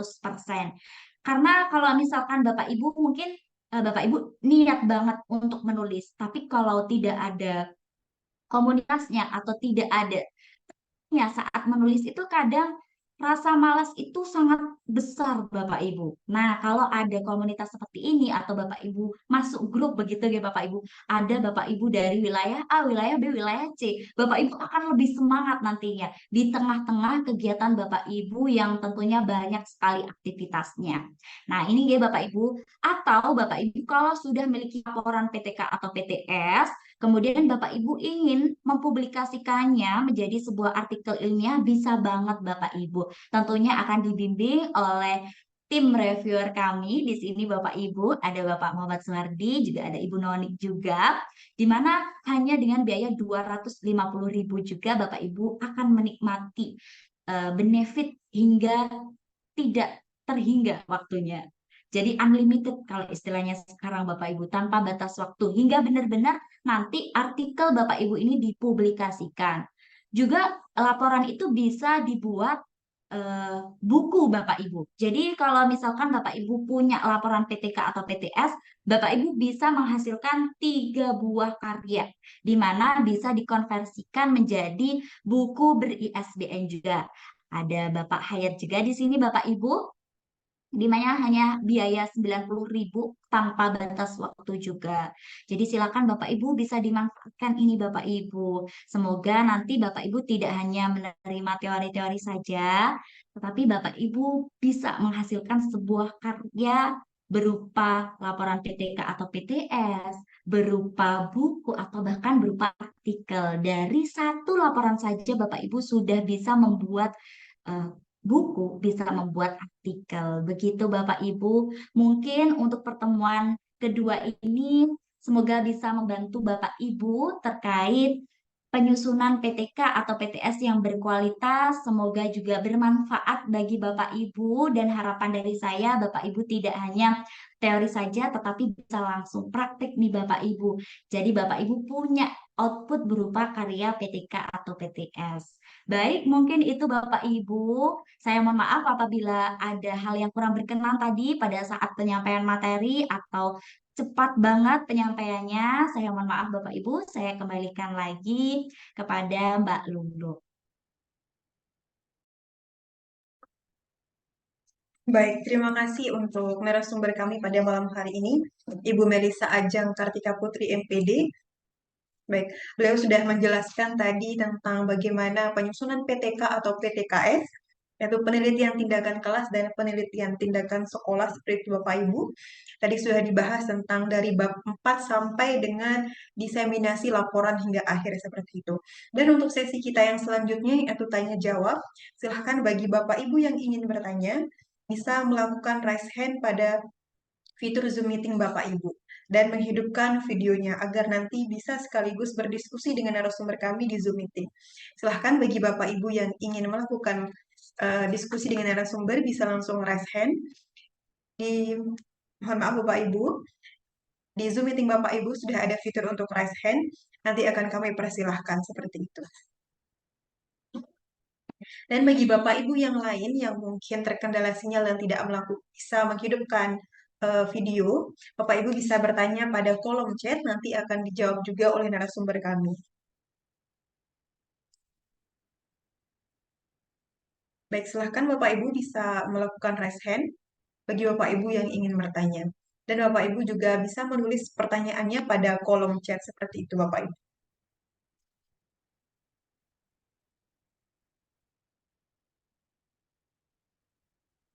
Baik, silahkan Bapak Ibu. Baik. Mohon maaf untuk baik, mungkin Bapak Ibu kita ke pertanyaan pada kolom chat. Saya persilahkan untuk narasumber karena di sini juga sudah ada beberapa pertanyaan dari peserta. Mungkin bisa langsung dijawab sembari mungkin Bapak Ibu yang lain bisa raise hand pada Zoom meeting. Silahkan Ibu. Oke, baik. Terima kasih Mbak Lulu. Saya jawab tanya di meeting chat, Bapak Ibu. Mulai dari ada Ibu Mei di sini. Perlukah ada luaran atau terbarukan dari hasil PTK? Nah, penelitian tindakan kelas ini, Bapak Ibu, tidak perlu Bapak Ibu ada hal yang spesial, hal yang mengubah dunia, atau hal yang inovatif lainnya Bapak Ibu. Karena PTK ini memang dibuat simpel saja. Karena tujuan awal kita bukan terkait menggunakan model atau media atau metode yang baru atau hasil luaran yang terbaru, akan tetapi untuk meningkatkan apa Bapak Ibu? Praktik pembelajaran yang ada di kelas Bapak Ibu. Jadi, kalau misalkan Bapak Ibu di tengah jalan bingung nih, silakan Bapak Ibu kembalikan lagi ke definisi awal PTK. Bahwasanya PTK ataupun PTS itu meningkatkan atau memperbaiki mutu pembelajaran di kelas Bapak Ibu atau mutu di sekolah bagi PTS begitu. Jadi tidak perlu ada hal-hal yang inovatif kecuali Bapak Ibu bagi mahasiswa yang sedang melakukan PPG atau penelitian skripsinya atau tesisnya, mungkin harus ada hal-hal yang inovatif. Nah, itu pengecualian tersendiri Bapak Ibu. Kalau bagi Bapak Ibu, silakan Bapak Ibu, PTK atau PTS Bapak Ibu tidak perlu ada hal-hal yang inovatif lagi. Begitu. Kemudian Ibu Suryati, karena PTS tidak berkenaan dengan materi ajar, maka bolehkah siklus 1 dan 2 dilaksanakan lintas semester? Sebenarnya boleh-boleh saja Ibu Suryati dan Bapak Ibu yang lain. Akan tetapi, kalau misalkan diulur-ulur hingga lintas semester, Bapak Ibu, nanti takutnya Bapak Ibu tidak selesai-selesai. Begitu. Alangkah lebih baiknya jika memang bisa dilaksanakan di semester itu, silahkan Bapak Ibu bisa laksanakan di semester itu. Tidak ada sebenarnya Bapak Ibu yang mengatur harus di semester ini ya untuk PTS, tidak ada. Tetapi sekali lagi bahwasanya kalau bisa dilaksanakan secara berkelanjutan, kenapa tidak Bapak Ibu? Nanti takutnya Bapak Ibu di siklus kedua ternyata Bapak Ibu lupa lagi nih terkait beberapa permasalahan yang ada. Begitu. Oke. Oke, Ibu Martau, bagaimana caranya PTK itu bisa kita buat buku? Ya, Bapak Ibu bisa banget bergabung dengan kami di Guru Inspiratif Indonesia. Nantinya laporan PTK Bapak Ibu itu bisa Bapak Ibu buat buku, juga Bapak Ibu bisa jadikan sebuah artikel ilmiah yang dipublikasikan. Nantinya kalau misalkan diajukan untuk kenaikan pangkat, nanti bakal ada beberapa angka kredit yang Bapak Ibu miliki. Jadi terkait PTK-nya ada angka kredit sendiri, bukunya juga ada angka kredit sendiri, kemudian artikelnya nanti juga ada angka kreditnya sendiri. Nah, terkait hal tersebut, Bapak Ibu akan mungkin Bapak Ibu bisa temui gitu di kelas kami di Guru Inspiratif Indonesia, dan mudah-mudahan kita bisa bertemu lagi ya Bapak Ibu terkait mungkin konversi buku dan artikel nanti. Semoga dinotis oleh panitia nih Bapak Ibu. Oke, untuk seminar bisa memanfaatkan KKG Gugus. Nah, untuk apa dulu nih Bapak Wawan? Kalau misalkan untuk angka kredit tadi, silakan bisa sesuai dengan aturan yang ada di buku 4. Jadi kalau misalkan di KKG Gugus biasanya ada beberapa sekolah, bisa banget dimanfaatkan. Benar banget. Oke, untuk Bapak Yun Supriyadi juga sudah ya Bapak Yun, untuk hasil PTK bisa jadi artikel nanti, bisa dikonversikan. Untuk nomor WhatsApp Bapak Ibu, saya sudah tergabung di WhatsApp grup. Silahkan nanti kalau mau yang ingin japri begitu, silahkan Bapak Ibu bisa japri. Adakah template laporan PTK atau PTS-nya? Ada Bapak Ibu. Nanti saya kirimkan ya Bapak Ibu di WhatsApp grup. Oke, Ibu Nunung dan mungkin juga Bapak Ibu yang lain. Adakah template laporan? Kalau kita mencari template, pasti nih Bapak Ibu sudah action nih. Keren sekali Bapak Ibu, saya sangat senang banget nih. Bapak Ibu tidak hanya teori saja, tetapi bisa langsung take action. Karena kalau sudah ada template-nya, nanti akan mudah banget nih bagi Bapak Ibu untuk melakukan penyusunan dan juga penelitian tentunya. Iya, misal subjek penelitian 1, apakah bisa jadi PTK? Maksudnya Bapak Zandi, subjek penelitian 1, apakah kelas Bapak Zandi itu hanya ada satu kelas? Oke, mungkin bisa disampaikan di meeting chat. Jadi Bapak Ibu, untuk kelas PTK, di mana kelasnya itu tidak perlu 2 kelas Bapak Ibu, tetapi 1 kelas yang bermasalah. Jumlah siswanya berapa Mbak? Jumlah siswanya harus berapa? Begitu. Kalau kelas Bapak Ibu hanya ada 7, ya tidak masalah Bapak Ibu. Ya memang adanya segitu, Bapak Ibu tidak perlu diada-adakan lagi. Jadi ya sudah, 1 kelas itu kita jadikan sebagai penelitian kita, sebagai kelas penelitian kita. Terkait perbedaan studi kasus dan PTK tentunya sangat jelas ketika kita lihat dari definisi, di mana kalau PTK ini benar-benar Bapak Ibu nanti merefleksi kinerja Bapak Ibu dan untuk meningkatkan praktik pembelajaran yang ada di kelas. Sehingga Bapak Ibu bisa mengevaluasi diri Bapak Ibu sendiri. Bedanya metode, model, dan strategi pembelajaran itu apa? Baik, metode dan model itu sudah saya paparkan di pemaparan pertama Bapak Ibu. Coba nanti bisa dilihat di materinya. Kalau model ada sintaks yang jelas, kalau metode biasanya hanya langkah-langkah saja, tidak menyeluruh kegiatan awal hingga akhirnya. Kalau strategi pembelajaran, strategi yang Bapak Ibu ambil, apa nih strateginya? Apakah metode, model, media, begitu. Oke. Baik Ibu, mohon maaf. Mungkin untuk pertanyaan Ya. pada kolom chat dilanjutkan nanti. Di sini ada Ibu Nini Prasetyawati yang sudah melakukan raise hand. Baik, silakan untuk Ibu Nini Prasetyawati bisa menghidupkan audionya. Audionya enggak. Makasih banyak. Terima kasih. Assalamualaikum. Seharusnya PTK, saya guru di SMP. Seharusnya PTK kan direncanakan dulu apa nih, ada masalah enggak? Kemudian lihat apa jalan keluarnya, berhasil enggak gitu kan. Tapi ini saya tertarik, kemarin sekolah saya melakukan baru saja menjadi sekolah penggerak, kita melakukan P5 demokrasi. Biasanya pemilihan OSIS itu hanya berdasarkan kegiatan OSIS. Sekarang kami bikin menjadi seperti pemilu beneran. Dan itu sudah terjadi gitu. Sudah ada pretestnya, kemudian ada post-testnya, anak-anak tuh setelah melakukan pemilu beneran, paham nggak? Atau ada efek positif nggak? Ini sudah terjadi semuanya. Bisa nggak saya jadikan PTK? Oke, baik Ibu Nini. Ibu Nini dari mana nih? Dari instansi mana Ibu Nini?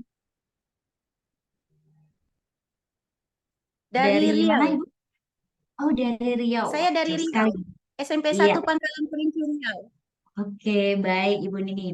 Baik, tentunya kita bermula lagi dari permasalahan Ibu Nini. Nah, terkait hal tersebut mungkin bisa Ibu Nini jadikan sebuah penelitian. Berarti ini lebih ke bermain peran ya Ibu Nini.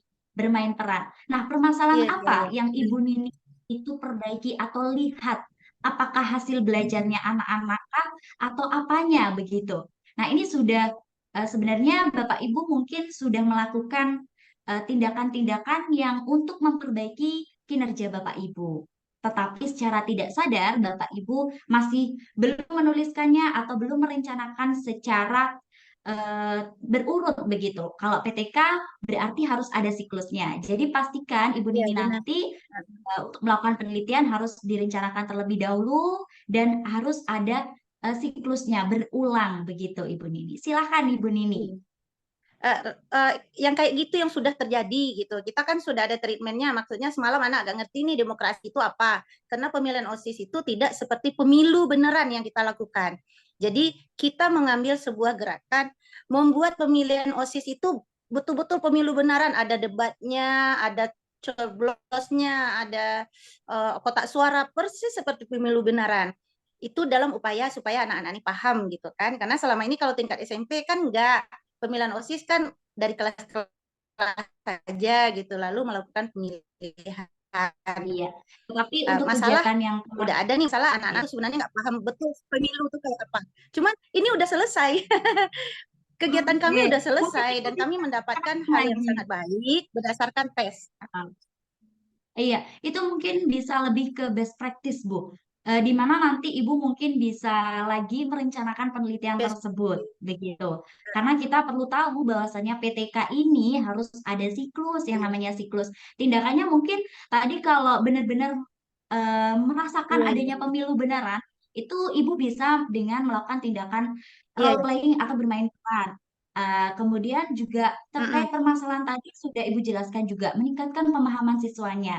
Jadi kalau anak-anak itu langsung diterjunkan ke lapangan dengan bermain peran seperti itu, anak-anak jadi lebih tahu atau meningkat pemahamannya. Dengan catatan kalau PTK itu perlu adanya siklus dan direncanakan juga. Kalau yang telah berlalu ya jangan dulu Bu dibuat laporannya. Seperti itu Ibu. Iya. Nggak ada perencanaan gitu ya. Jadi best practice ya.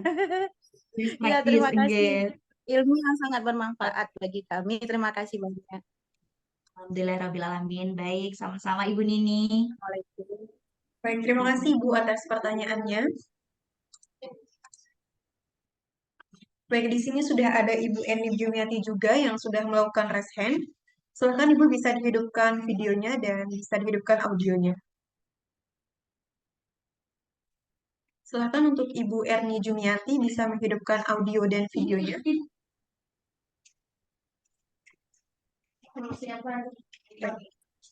Baik, mungkin bisa kita berlanjut ke pertanyaan pada kolom chat. Silahkan Ibu. Untuk Ibu Erni Jumiati. Baik, mungkin Ibu silahkan kita beralih ke kolom chat saja. Mohon maaf, Oke. nggak bisa. Oke, di sini Ibunya di kolom chat, mohon maaf tidak bisa buka video dan suara. Sudah kami persilahkan Ibu untuk bisa membuka audio dan videonya. Baik, mungkin pertanyaannya bisa ditulis pada kolom chat, nanti akan langsung dijawab oleh narasumber kami. Baik, untuk Ibu Melisa, silahkan bisa menjawab pada pertanyaan di kolom chat. Ya, lanjut pertanyaan dari Ibu Elizabeth. Dalam menulis daftar pustaka, terkadang satu buku sumber membutuhkan berapa kalimat. Nah, pada baris kedua aturannya masuk berapa ketuk ya, Bu Melisa? Terima kasih. Nah, untuk hal tersebut nanti ada di template laporan. Mungkin bisa saya bagikan dan bisa Bapak Ibu contoh begitu nggak ya, Bapak Ibu? Apakah PTK memiliki standar jumlah halaman? Tidak ada, Bapak Royandi. Jadi tidak ada aturan yang saklek halamannya harus segini begitu. Apakah indikator keberhasilan yang ingin dicapai dibuat sendiri atau bagaimana, Bu? Pertanyaan bagus sekali ini Bapak Ibu. Biasanya indikator keberhasilan Bapak Ibu pusing banget. Ini saya harus mencari di mana ya Mbak teori-teori yang ada. Nah, Bapak Ibu, indikator keberhasilan ini silahkan Bapak Ibu sesuaikan dengan karakteristik di kelas Bapak Ibu. Silahkan Bapak Ibu sesuaikan dengan siswa Bapak Ibu. Sehingga Bapak Ibu bisa membuatnya sendiri disesuaikan dengan karakteristik di kelas Bapak Ibu. Seperti itu. Jadi kalau misalkan di kelas Ibu Ila mungkin tidak sama indikator keberhasilannya dengan di kelas Ibu Sis Harwati. Nah, indikator tersebut bisa Bapak Ibu tulis sendiri atau dibuat sendiri. Tentunya indikator keberhasilan ini terkait dengan permasalahan yang Bapak atau Ibu angkat tersebut. Oke. Untuk mengisi kinerja PTS, apa harus komplit isinya? Apa cukup bab 1 sampai dengan 5? Tentunya harus lengkap ya Bapak Ibu, baik dari halaman awal sampai halaman akhir nantinya. Untuk rumusan masalah ada ciri khas bentuknya. Baik, mungkin ini juga menjadi pertanyaan bagi Bapak Ibu, terkadang masih bingung dengan rumusan masalah. Yang mana rumusan masalah dalam PTK ini Bapak Ibu pertama harus dalam bentuk kalimat tanya, nggih. Kalimat tanya ini menggunakan kata tanya apa, Mbak? Kata tanya bagaimana, Bapak Ibu? Bagaimana? Bukan kata tanya apakah. Karena kalau kata tanya apakah itu jawabannya hanya ya atau tidak saja. Ini cocok untuk penelitian, eksperimen. Seperti mengukur pengaruhnya. Adakah pengaruh ini terhadap ini? Begitu. Kalau PTK atau PTS, guna kata tanya bagaimana, Bapak Ibu? Yang kedua, terkait proses rumusan masalah itu bisa terkait proses pembelajaran Bapak Ibu, bisa terkait hasilnya. Jadi rumusan masalah satu saja pun juga boleh. Bapak Ibu tidak perlu rumusan masalah yang hingga 2 sampai 3, tidak perlu Bapak Ibu. Satu pun juga sudah boleh. Kemudian hal yang perlu diingat lagi, rumusan masalah tersebut juga harus sesuai dengan judul penelitian Bapak Ibu. Seperti contoh yang saya berikan di materi Bapak Ibu, bisa dilihat kembali Bapak Ibu nggih untuk rumusan masalah. Oke, siklus-siklus PTK Bapak Ibu. Ini dari Ibu Sabriati, siklus-siklus PTK tentunya tindakannya harus sama nggih Bapak Ibu tiap siklusnya. Nah, mungkin ini juga menjadi pertanyaan juga bagi Bapak Ibu, kapan Mbak siklus itu berhenti? Ketika Bapak Ibu mencapai indikator keberhasilan yang diinginkan. Jadi benar-benar hasil tersebut adalah hasil terbaik. Sampai kapan Mbak siklusnya maksimal? Sebenarnya tidak ada aturan yang saklek harus siklus sampai 4 atau harus siklus sampai 5. Tapi Bapak Ibu, kalau Bapak Ibu sampai siklus 5 nih, hasilnya tetap gini-gini aja Mbak. Nah, Bapak Ibu bisa stop terlebih dahulu dan refleksi apa sih pelaksanaan Bapak Ibu yang salah di setiap siklusnya. lewat refleksi diri bersama dengan teman sejawat.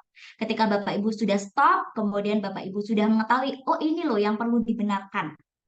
Maka Bapak Ibu bisa lanjut kembali ke awal, siklus 1, siklus 2, begitu. Nah, mungkin ini Mbak Lulu ada Ibu Ila yang sudah raise hand. Silakan Ibu Ila. Assalamualaikum Mbak Melisa. Waalaikumsalam Ibu Ila. Ya, izin bertanya. Ini Ibu. terkait kembali ke dalam menyusun judul untuk PTK. Ini sudah dicoba untuk membuat, tapi kan di sini ada apakah misalkan dengan terkait variabel yang digunakan dalam PTK ini, apa memang harus 2 saja sudah cukup atau bisa mungkin lebih dari 2? Misalkan contohnya yang sudah saya coba buat, penerapan model pembelajaran problem-based learning untuk meningkatkan hasil belajar siswa. Tapi satunya lagi misalkan tidak ke hasil belajar siswanya, melainkan ke motivasi dan keaktifan siswa. Nah, itu kan ada 3 variabel. Apakah boleh atau bagaimana baiknya? Mohon penjelasannya Mbak Melisa. Terima Iya, kasih. tentu saja boleh Ibu Ila. Tentu saja boleh. Di mana variabel ini tidak dibatasi Bapak Ibu sebenarnya. Akan tetapi biasanya kami menyarankan Bapak Ibu, kalau bagi Bapak Ibu pemula mungkin bisa satu permasalahan saja yang diangkat. Nah, bisa nih misalkan motivasi belajar siswanya Ibu Ila, bisa nanti Ibu Ila buat lagi laporan penelitiannya. Jadi ada 2 penelitian Ibu Ila. Kalaupun toh Ibu Ila ingin langsung 2 saja saya Mbak, hasil belajar dan motivasi. Boleh, tapi dengan catatan instrumennya juga harus mencakup 2 hal tersebut Bu Ila. Jadi tidak masalah. Dan di bagian latar belakang pun juga harus sinkron. Tidak hanya latar belakang terkait hasil belajar, tetapi juga mengulas terkait motivasi belajarnya. Begitu Ibu Ila. Mungkin ada yang ingin ditanyakan kembali? Terkait juga dengan berkaitan juga dengan nanti pada saat kita membuat di bab 4 tadi yang sudah Mbak Melisa jelaskan, paparkan, itu terkait dengan temuan pembahasan ya Mbak di situ. Berarti di situ juga kita harus ada juga mungkin membuat lembar observasi misalkan untuk untuk keaktifan siswa misalkan atau untuk motivasi siswanya. Itu juga perlu juga dibuat di situ. Di pas bab 4 mungkin. Saya masih kadang-kadang belum memahami di sini. Mohon dijelaskan. Iya.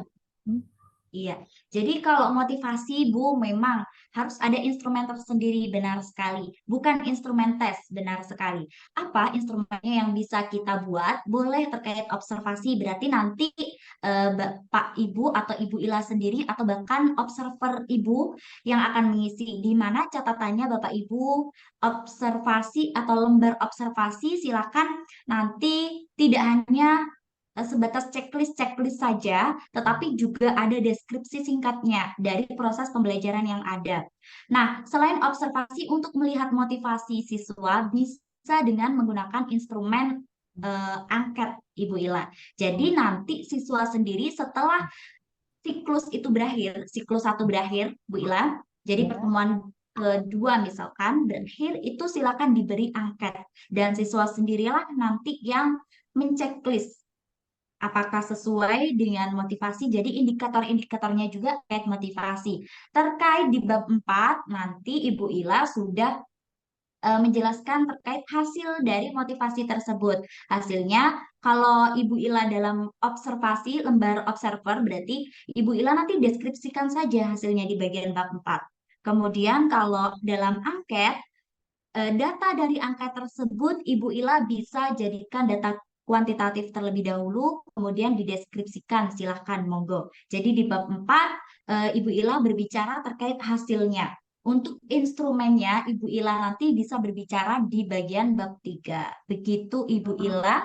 Dan nanti disesuaikan ya Ibu Ila dengan indikator-indikator. Kalau motivasi kan banyak ya Ibu Ila indikatornya. Bisa nanti dilihat teori-teori yang ada, indikator-indikator terkait motivasi. Tidak perlu semuanya diambil Ibu Ila. Cukup yang Ibu Ila inginkan. Seperti itu. Ya, insya Allah Semoga membantu. coba dulu. Terima kasih Mbak Melisa atas pencerahannya. Assalamualaikum. Waalaikumsalam. Baik, kita masih ada waktu kah Mbak Lulu? Baik.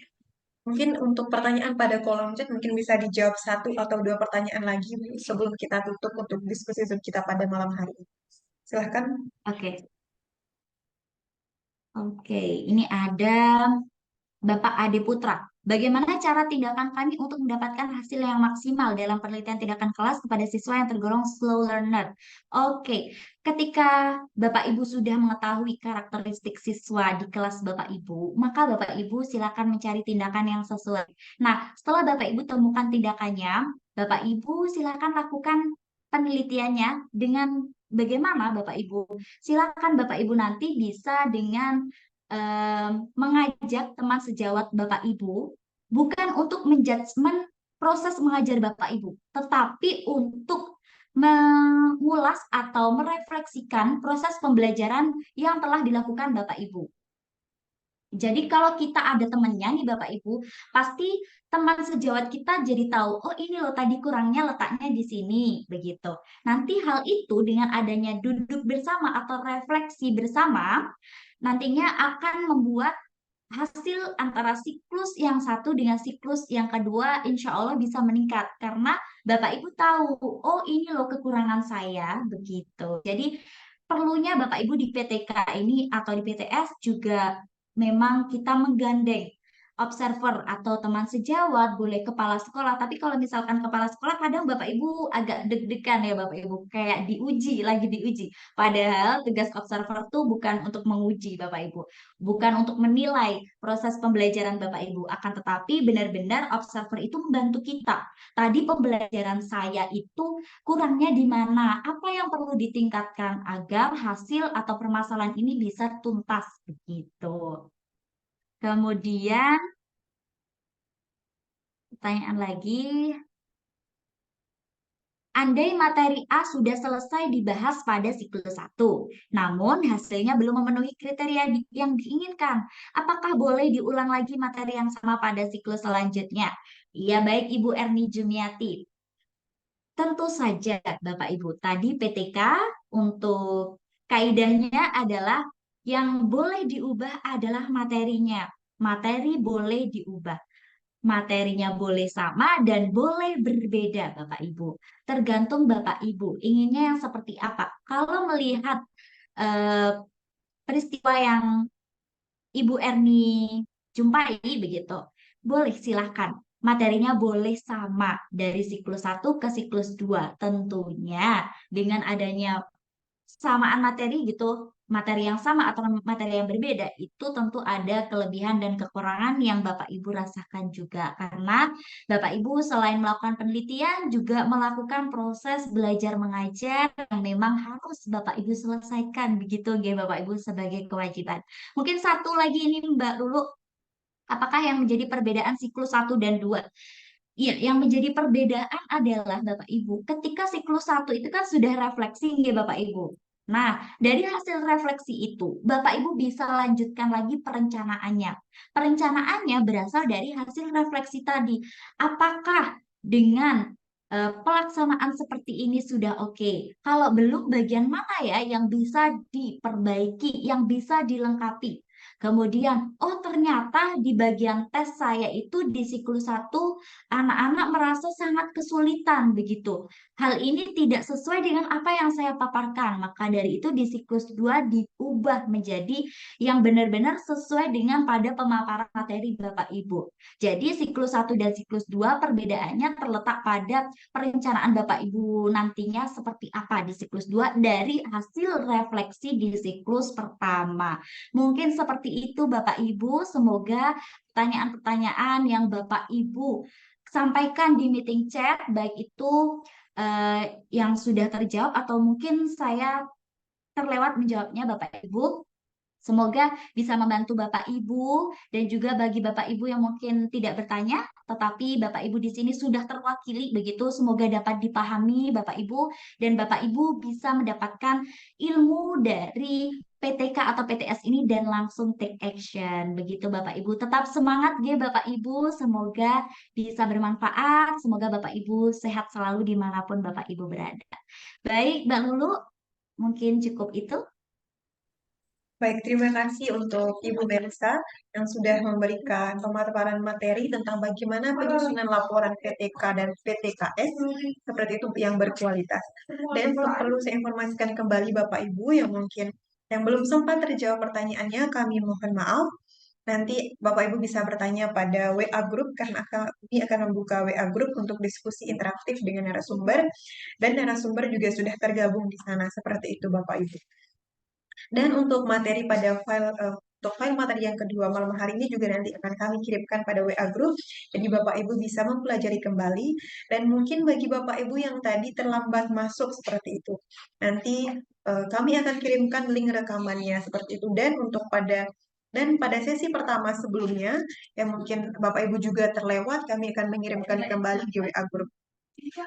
Dan saya informasikan kembali untuk Bapak Ibu terkait dokumen seperti daftar hadir, sertifikat pengembangan diri, dan yang lainnya. Semua akan kami siapkan. Jadi Bapak Ibu tidak perlu bertanya di mana link absensi dan sebagainya, karena akan kami siapkan secara utuh dan penuh dan kami kirimkan pada WA Group besok di saat setelah selesai di kelas seperti itu Bapak Ibu. Dan untuk jadwal, malam ini merupakan sesi kedua kita pada pertemuan di kelas daring penyusunan laporan PTK dan PTKS yang berkualitas. Seperti itu Bapak Ibu, dan besok berlanjut untuk jadwal diskusi interaktif di WA Group sampai dengan 1 Oktober. Jadi Bapak Ibu bisa memaksimalkan waktu untuk berdiskusi dengan narasumber kami di sana. Dan bagi Bapak Ibu yang tadi sempat bertanya bagaimana dan meminta nomor seperti itu, nomor dari narasumber sudah ada di WA Group Bapak Ibu. Baik, mungkin hanya itu saja yang dapat saya sampaikan. Mohon maaf apabila ada kurang. Wassalamualaikum warahmatullahi wabarakatuh. Waalaikumsalam warahmatullahi wabarakatuh. Terima kasih Mbak Lulu, terima kasih Bapak Ibu.